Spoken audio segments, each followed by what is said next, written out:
இந்திய கம்யூனிஸ்ட் கட்சியின் மாநில செயலாளரை சந்தித்த பின் திருநாவுக்கரசர் செய்தியாளர்களிடம் பேசி வருகிறார். அதன் நேரடி காட்சியினை பார்க்கலாம்.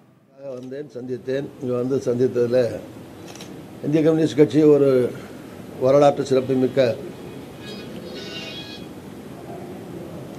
இந்தியாவில் இருக்கக்கூடிய முன்னணி கட்சிகளிலே ஒன்று. அந்த கட்சி அலுவலகத்தில் வந்ததிலேயும் அவர்களை சந்தித்ததிலேயும் நான் மகிழ்ச்சி அடைகிறேன்.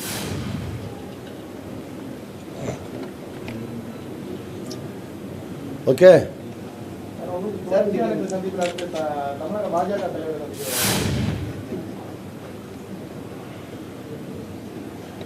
குறும்பாத்தான் கேட்கணும்னு முடிவு பண்ணிட்டா ஒன்றும் சொல்ல முடியாது, ஒன்றும் பண்ண முடியாது, அவசியம் இல்லை. சார், இன்னைக்கு இந்த தேர்தல் உள்ள திமுக கூட்டணி வந்து நீங்க தலைவர் சந்திக்கிறதா ஒரு தகவல் இருக்கு சார். அது சந்திக்கிறீங்களா? ஃபீட் ஷேரிங் பண்ணுங்க. இதுக்கு மேலே அரசியல் ரீதியான கருத்துக்களை இன்னொரு கட்சி அலுவலகத்தில் இருந்து சொல்லிட்டு இருக்கிறது சரியில்லை, முறையில்லை. இந்த நீங்கள் கேட்ட ஒரே ஒரு கேள்விக்கு மட்டும் பதில் சொல்லி முடிச்சுக்கிறேன். நேற்று திமுகவினுடைய பொருளாளரும்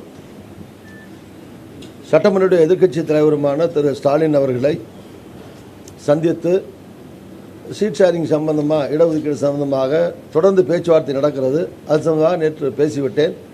அவ்வளோதான். வணக்கம், நன்றி.